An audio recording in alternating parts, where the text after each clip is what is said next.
Good evening, student. My name is Vaibhav Chaudhary, and welcome to BC classes.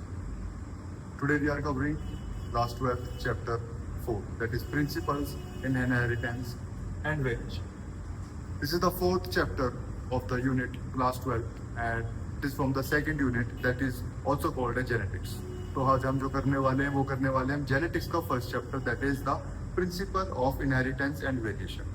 अब इस lecture की आज हम बात करें, this is the first lecture of this chapter. इस लेक्चर में हम कवर करने वाले हैं बेसिक टर्म्स, बेसिक इसके अंदर जितने भी आपके टर्म्स आने वाले हैं इंक्लूडिंग बेसिक टॉपिक्स. अगर आपने अभी तक ये चैप्टर कभी भी नहीं पढ़ा है and if you do not have any knowledge about this chapter, इसके अंदर जितने आने वाले टॉपिक है जैसे सेल डिवीजन, उनके बारे में भी हम डिस्कस करेंगे, ब्रीफली उनको एक बार कवर करेंगे. एंड इस वीडियो को देखने के बाद आपका एक स्ट्रॉन्ग फाउंडेशन बन जाएगा जेनेटिक्स का. ये पूरा चैप्टर और पूरा मैं एक बार सिलेबस आपको यूट्यूब पे अपलोड करके जल्दी से जल्दी प्रोवाइड करूंगा, इनकी एक प्लेलिस्ट क्रिएट करूंगा. So let us get started with the lecture 1 of principles of inheritance and variation. इस चैप्टर को समझने के लिए सबसे पहले आपको समझना पड़ेगा the term that is genetics. तो इस चैप्टर को समझने के लिए पहले आपको समझनी पड़ेगी टर्म दैट इज जेनेटिक्स. साथ ही साथ आप नोट्स बनाते रहें. ये नीट के लेवल के भी नोट्स हैं और साथ ही साथ एक सब्जेक्टिव बोर्ड के पेपर के भी नोट्स रहेंगे. बिल्कुल इसके अंदर एक भी हम चीज़ नहीं छोड़ेंगे. एनसीईआरटी नोट्स एंड एक्स्ट्रा जितना भी हो. तो स्टार्ट करते हैं. सबसे पहला वर्ड आता है दैट इज जेनेटिक्स. अब जेनेटिक्स वर्ड को समझने के लिए आपको दो वर्ड समझने होंगे, heredity and variation. Two words need to be understood that are one is the heredity and second is the variation. Now पहला वर्ड आता है हेरिडिटी. What is heredity? तो आप सबने भी पढ़ा होगा. फॉर एग्जांपल एलिफेंट का जो प्रोजनी होती है दोज आर एलिफेंट. कभी आपने देखा एलिफेंट के बर्थ टू आया? तो जो प्रोजनी आ रही है एलिफेंट टू प्रोजनी, जितने भी इसके अंदर कैरेक्टर्स आए एलिफेंट के और फॉर एग्जांपल किसी पर्टिकुलर स्पीशीज के कैरेक्टर्स आए, दैट इज हेरिडिटी. यानी कि कोई ना कोई चीज पास डाउन हुई है from the parents to the offsprings. इनको आप कैरेक्टर्स बोल सकते हो, फर्दर भी कुछ आप इन्हें एक्सप्लेन कर सकते हो. तो अगर हम बात करें हेरिडिटी की, that is the transmission of characters from parents offsprings.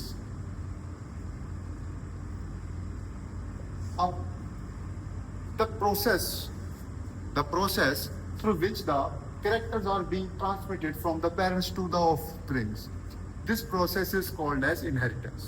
यानी कि अगर हम बात करें हेरिडिटी की, जिसमें कुछ कैरेक्टर पास हो रहे हैं from parents to the offspring, इसी प्रोसेस का नाम क्या है बच्चों? Inheritance. This process is called as inheritance. So the process is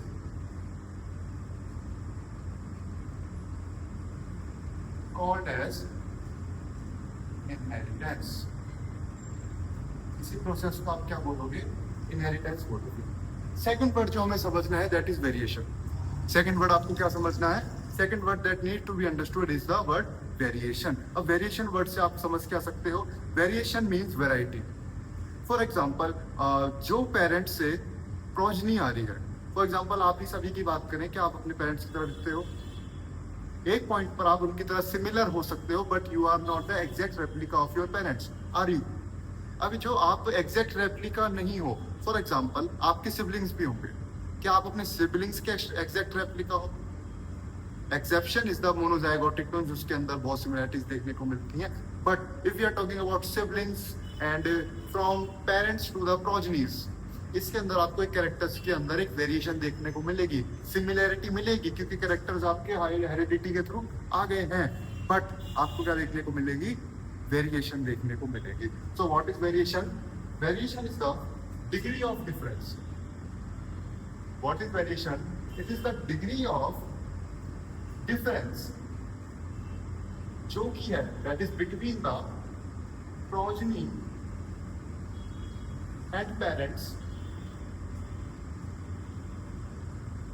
this is the first example. दूसरा, सिबलिंग्स के बीच में डिफरेंस जो है, आप अपने भाई की तरह अगर if you have a big brother की तरह बिल्कुल दिखाई देते नहीं होंगे, but there would be some similarities क्योंकि आपके पेरेंट्स सेम है, but there is a variation. थोड़ा बहुत इसके अंदर वेरिएशन है. अब रीजन आप पढ़ें क्यों? तो इसके बेसिक रीजन जो है, सबसे पहला आता है क्रॉसिंग ओवर. अब हमने सेल डिवीजन के अंदर पढ़ा था क्रोमोसोम्स की crossing over, sister chromatids, that I will cover in the 11th playlist. उसमें हम सेल डिवीजन पूरा ढंग से कवर करेंगे। बट अभी हम समझते हैं, आपको याद होगा जब सेल डिवीजन होती है उसके अंदर क्या देखने को मिलता है आपको? Crossing overs. क्या देखने को मिलते हैं? क्रॉसिंग ओवर है, साथ ही साथ म्यूटेशंस है। First is the crossing over, second is the mutation and third is the recombination. Third क्या है आपके पास? रिकॉम्बिनेशन है। अगर हम इन तीनों की बात करें, तीनों किसके अंदर हो रहे हैं? These are happening inside a chromosome. Chromosome के कांटेक्ट में या फिर क्रोमोसोम के कॉन्ट्रास्ट में अगर हम बात करें तो फॉर जैसे कि क्रॉसिंग ओवर, साथ ही साथ म्यूटेशन और रिकॉम्बिनेशन भी हो रहा है, जिसके चलते ही आपको एक डिफरेंस देखने को मिलता है। आगे अगर आप नोट्स बना रहे हो तो साथ ही साथ मैं आपको एक और डेफिनेशन लिखवाता हूँ जो कि होने वाली है जेनेटिक्स की। अब हम जेनेटिक्स को समझ लिया है दो वर्ड से। पहला है आपके पास हेरिडिटी, दूसरा है आपके पास variation. But how will you understand the word genetics? अगर आप लिखना चाहो लिख सकते हो। So genetics is the branch of biology which deals with the inheritance as well as variation of characters from parents to offspring। फिर से समझो, व्हाट इज जेनेटिक्स? ये एक ब्रांच है बायोलॉजी की जो कि डील करती है with inheritance as well as variation of characters from parents to offsprings. एक बार आप स्लाइड को नोट डाउन कर सकते हैं। Then we come to the next topic. Now अब हम कैसे समझते हैं सर? फॉर एग्जाम्पल आपके अंदर हमें इतनी नॉलेज है एट दिस पॉइंट, हमें पता है कि हमारे अंदर होते हैं सेल्स, सेल्स के अंदर क्या होते हैं? जीन्स।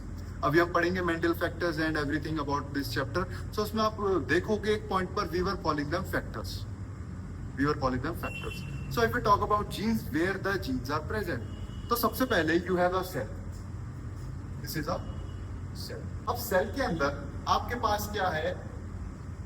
न्यूक्लियस। सेल के अंदर आपके पास क्या है? न्यूक्लियस है। नाउ न्यूक्लियस के अंदर क्या होता है? Genetic material. न्यूक्लियस के अंदर क्या है? Genetic material, that is the DNA. Cell के अंदर क्या है? Genetic material. जेनेटिक मटेरियल का क्या नाम है? DNA. Talking about some basic information DNA की, तो डीएनए की लेंथ की बात करें, डीएनए की अगर हम बात करें लेंथ की, so length is around 2.2 meters. आपने सही सुना और मैंने भी सही लिखा, दैट इज 2.2 मीटर्स। मीटर्स, यूनिमीटर्स नहीं, मिलीमीटर्स नहीं, इट इज मीटर्स। ये है डीएनए की एक लेंथ। अब आपके सब मन में एक डाउट आ सकता है कि if the DNA is such a longer, तो हमारी बॉडी में एग्जिस्ट कैसे करता है? क्योंकि सेल तो बहुत छोटा सा है। अब आप बात कर रहे हो डीएनए की, डीएनए आप कह रहे हो that is 2.2 meter, then how are they stored? तो इनके स्टोरेज का जो बात अगर हम करें तो आप पढ़ोगे उसे नेक्स्ट चैप्टर में, that is the molecular basis of inheritance. That is a very interesting topic, उसको आप पढ़ोगे and you will get the mainly the knowledge, ये आप पूरा समझोगे फिर कि हाउ इज दिस पॉसिबल। सो आगे चलते हैं, इसको थोड़ा और समझते हैं। नाउ डीएनए के अंदर होते हैं नाइट्रोजनस बेसिस। डीएनए के अंदर क्या होते हैं? Nitrogenous bases. चैप्टर बायोमोलिक्यूल्स आपने पढ़ा होगा, उसके अंदर हमने कुछ मॉलिक्यूल्स की बात कर रहे थे, those were the nitrogenous bases. तो डीएनए के अंदर याद रखना, डीएनए के अंदर हमेशा होते हैं 4 तरह के बेसिस। पहला होता है डीएनए की लेंथ है 2.2। इसी के साथ साथ डीएनए के अंदर प्रेजेंट है नाइट्रोजनस बेसिस। डीएनए के अंदर क्या प्रेजेंट है? नाइट्रोजनस बेसिस, जैसे adenosine, thymine, cytosine and guanine. These 4 are the nitrogenous bases.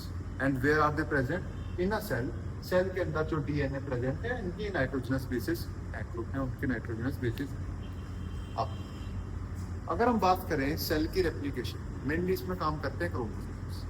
But chromosomes किस फॉर्म में प्रेजेंट है उसके बारे में डिस्कस कर लेते हैं। तो क्रोमोसोम्स जो प्रेजेंट हैं, सबसे पहले हम बात करते हैं सेल साइकिल की। आप सबको याद होगा, first phase is the G1 phase, then we have the S phase, then G2 phase, then the N phase। अब G phase के अंदर आपके पास एक थ्रेड है। G phase के अंदर आपके पास क्या है? आपके पास एक थ्रेड प्रेजेंट है।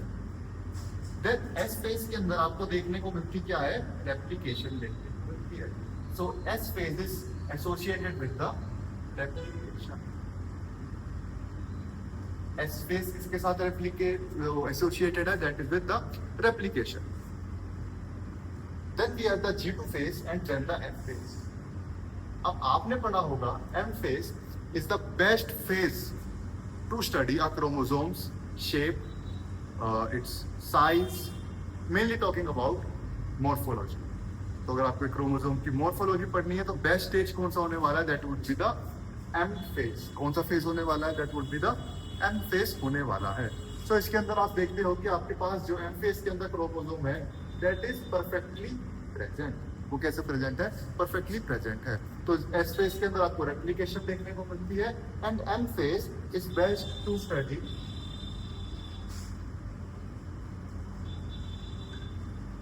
मॉर्फोलॉजी. यानी अगर आपको मॉर्फोलॉजी स्टडी करनी है तो बेस्ट फेज कौन सा होने वाला है, that would be the M phase होने वाला है. थर्ड स्लाइड पे आते हैं, इसमें बात करने वाले हैं किसकी, ह्यूमंस की बात करने वाले. हम किसकी बात करने वाले हैं, होमोसेपियंस यानी कि ह्यूमंस की बात करने वाले हैं. अब आप सबको पता होगा ह्यूमंस के पास कितने क्रोमोसोम होते हैं. तो humans have a total of 46 chromosomes. Humans के कितने पास है, they have 46 chromosomes. 46 chromosomes को ही 23 पेयर भी बोला जाता है. 46 chromosomes को क्या बोला जाता है, 23 पेयर भी बोला जाता है.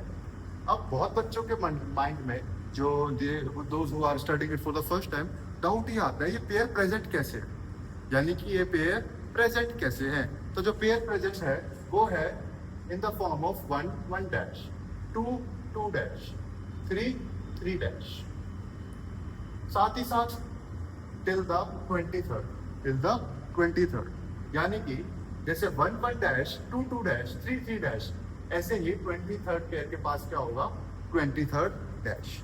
And if you calculate the total number जो आपके पास आने वाला है that is going to be 46 chromosomes. कितना आने वाला आपके पास, 46 क्रोमोसोम्स आने वाला है.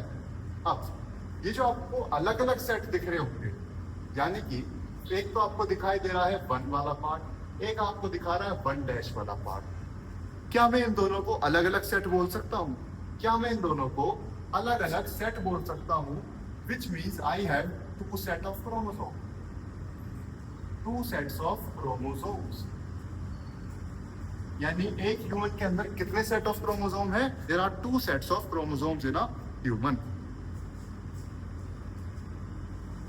अब ये जो 2 सेट्स हैं ये आए कहां से, आपने चैप्टर 2 ह्यूमन रिप्रोडक्शन के अंदर पढ़ा होगा डिटेल के अंदर, कैसे कैसे sperm from the male and ova from the female result in the fertilization, और आपके पास क्या फॉर्म होगा, एक जाइगोट होगा, that is going to be a 2 एम्प्लॉयडी. फर्दर वो ही जाके एक ह्यूमन के अंदर डेवलप कर जाता है, एक चाइल्ड के अंदर डेवलप कर जाता है. तो अगर if I am talking about the 2 set of chromosomes, वो कहाँ से आए, पहला आया from the male and second from the female. कहाँ से आए, 1 from the male and second from the female. वापिस आते क्रोमोसोम्स के ऊपर. अभी हमने पढ़ा कि जो पेयर बन रहे थे, for example 1 1 dash, 2 2 dash and 3 3 dash till the 23rd pair. अब जो आपको इसके अंदर 1 1 डैश दिखाई दे रहा है या फिर 2 2 डैश दिखाई दे रहा है, आई रिपीट, आपको क्रोमोसोम्स के अंदर तो पेयर दिखाई दे रहा है, which means the 1 chromosome and 1 dash chromosome as well as 2 chromosome and the 2 dash chromosome. These are called as homologous chromosomes. इनको क्या टर्म दी जाती है, the terminology that are provided to these are the homologous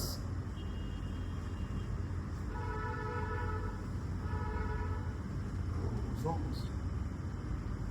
इनको क्या term दिया जाता है, homologous chromosomes. और अगर हम बात करें homologous chromosomes की, इसके अंदर एक टॉपिक याद रखना कि these are not exactly the same. They are similar. There is a difference between exact replica and similar. So these are similar. तो अगर हम बात करें homologous chromosomes की, तो सबसे पहले आ जाता है हमारे पास similarity in the size. So similar in size. Second is the similarity in genes. Similarity in genes. Similarity in genes मतलब जो इस क्रोमोसोम के लोकस, अभी लोकस की बात करने वाले हैं, लोकस होती है जहां पर आपके क्रोमोसोम के ऊपर जीन लोकेटेड है। जहां पर आपके क्रोमोसोम के ऊपर क्या लोकेटेड है, जीन, उस एरिया को क्या बोला जाता है, that area is called as a locus. Now हम बात कर रहे थे जो जीन की लोकेशन है, तो जो 1 और 1' है उन दोनों की जो जीन की लोकेशन है दैट इज सिमिलर या फिर सेम है, यानी जो कैरेक्टर दिखाएंगे वो दोनों सेम दिखाएंगे। कैरेक्टर और ट्रेट पे भी आएंगे हम, उसमें फिर आपको और अच्छी तरह से क्लैरिटी मिलेगी मैं किस चीज की बात करना चाह रहा हूँ। सो सबसे पहले similar in size, similar in the genes and similar in the banding patterns. Similar in the binding patterns, यानी जिस तरीके से एक दूसरे के साथ बैंड करेंगे क्या है, आपस में सिमिलर हैं।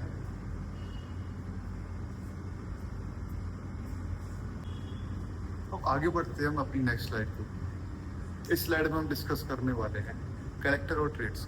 तो सबसे पहले अब जो डीएनए है वो एक प्रोड्यूस करेगा प्रोटीन। क्या प्रोड्यूस करेगा? Protein. And the protein is responsible for providing the traits, characters जो भी आगे ट्रांसफर होने वाले हैं, those are made from the proteins. Protein बना कैसे? अब चैप्टर 5 के अंदर मॉलिक्यूलर बेस ऑफ इनहेरिटेंस में आप ट्रांसलेशन और ट्रांसक्रिप्शन के प्रोसेस डिटेल में पढ़ोगे, तो इसका थोड़ा बहुत आइडिया लेते हुए अभी इसको समझते हैं। RNA by the process of transcription, ध्यान रखना कौन सा प्रोसेस हो रहा है? ट्रांसक्रिप्शन, यानी RNA is getting creating a DNA is creating a RNA. तो जो डीएनए है, डीएनए ने ट्रांसक्रिप्शन प्रोसेस के थ्रू क्या फॉर्म करा? एक आरएनए फॉर्म करा।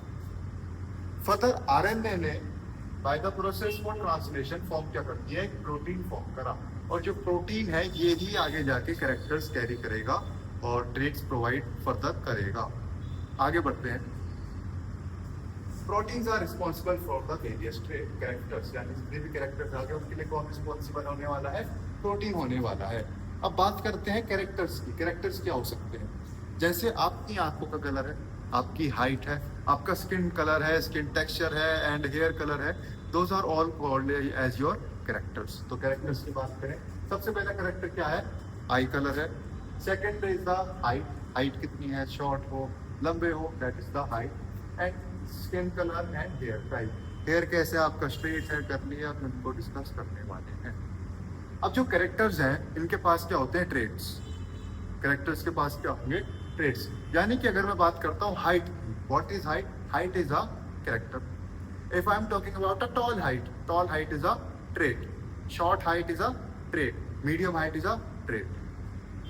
सबसे पहले कैरेक्टर्स हैं मेरे पास। Okay, so characters have traits. Characters हम मान के चलो आई कलर। आई कलर कैसा हो सकता है? ब्लैक हो सकती है एक पर्सन की आई, ब्लू हो सकती है, साथ ही साथ ग्रे भी हो सकती है। हाइट कैसी हो सकती है? लंबी हाइट भी हो सकती है, as well as short height भी हो सकती है। स्किन का कलर कैसा है? Is the person fair, is the person medium, and there is a term which is called as negro. It represents a particular type of a darkish tone, that is the negro skin colour. Hair type की बात करें तो straight hair colour हो सकता है, साथ ही साथ hair type कैसा हो सकता है? स्ट्रेट हो सकता है, कर्ली हो सकता है। इसमें और भी कैरेक्टर्स आ जाएंगे जैसे कि आई वो हेयर कलर के अंदर blonde, black and more further colours भी आपको प्रेजेंट मिल सकते हैं। अब जैसे अभी हमने पढ़ा कि डीएनए कुछ कैरी कर रहे थे जो कि फर्दर ट्रांसफर हो रहा था into the next generation. Now the thing is called, जो कि पास हो रही है, was called as factors, उसको बोला था factors, but अब टेक्नोलॉजी है and we have find out जो फैक्टर्स है उन्हें क्या बोला जाता है? Genes. Now what the question comes, what are genes? तो जो आपने डीएनए लिया पूरा 2.2 मीटर लंबा, उसका लेस देन 2% पार्ट, यानी कि डीएनए का लेस देन 2% पार्ट जो कि फंक्शनल है। अब हमने पढ़ा अभी प्रोटीन इनकोड हो रहा था, प्रोटीन बन रहा था। अब जो प्रोटीन बनने के लिए डीएनए का जो छोटा सा पार्ट है that is called as a gene, यानी कि जो फंक्शनल सेगमेंट है ऑफ डीएनए जो कि प्रोटीन बनाएगा उसको आप क्या बोलोगे? जीन बोलोगे। और जीन कितना पार्ट है of the DNA? That is the 2%, यानी less than 2% of the DNA. अब एक ऑर्गेनिज्म के अंदर जो उसकी जेनेटिक कंस्टिट्यूशन है, यानी कि उसके अंदर जो जीन्स कैरी कर रहा है, the chromosomal arrangement, that are called as the genetic arrangement.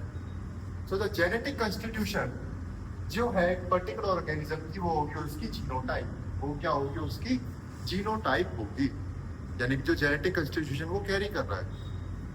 Further जो ऑब्जर्वेबल कैरेक्टर्स हैं, जो आप उसके कैरेक्टर्स को ऑब्जर्व कर पा रहे हो कि क्या पर्सन लंबा है, क्या पर्सन छोटा है, तो जो ऑब्जर्वेबल कैरेक्टर्स है वो those are called as the phenotype. Genotype के अंदर आप जीन्स को याद कर सकते हो, और फिनोटाइप में आप फिजिकल यानी कि ऑब्जर्वेबल कैरेक्टर्स को भी एक तरह से याद कर सकते हो। फिर एक और आगे बढ़ते हैं, हम बात करते हैं हैप्लॉइड और डिप्लॉइड। ये हम एक बार इसे पढ़ चुके हैं, एक बार फिर पढ़ते हैं कि जितने भी सेल्स के पास एक सेट होता है क्रोमोसोम्स का, these are called as haploid, और जितने भी सेल्स हैं जिनके पास कितना है, 2 सेट है क्रोमोसोम्स के, those are called as diploid cells। अगर मैं आपसे क्वेश्चन पूछूं कि हमारी बॉडी के अंदर क्या सारे सेल्स हैप्लॉइड हैं या सारे सेल्स डिप्लॉइड हैं, एक बार आप सोच रही आप। अगर मैं बात करूं हमारी बॉडी के अंदर, for example if I am talking about this skin, क्या इस स्किन के ऊपर जो आपको सेल्स दिखाई दे रहे हैं, क्या ये हैप्लॉइड हैं, क्या ये डिप्लॉइड है? क्या आपको मेरे फेस पर जो सेल्स है, are they haploid, are they diploid?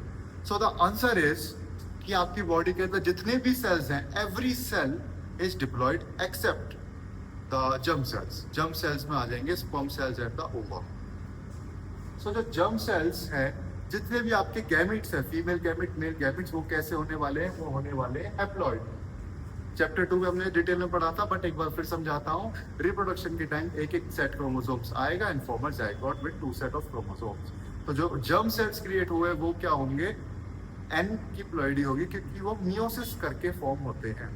तो those are the haploid cells, यानी कि जितने भी cells, all the cells in the body, जितने भी सेल्स कहाँ पर है, बॉडी के अंदर है, वो कैसे है? डिप्लॉइड है। एक्सेप्ट, इसकी भी एक्सेप्शन है, जितने भी सेल्स बॉडी के अंदर है वो है डिप्लॉइड, बट गैमीट्स को छोड़ के, क्योंकि गैमीट्स क्या है? हैप्लॉइड सेल्स हैं।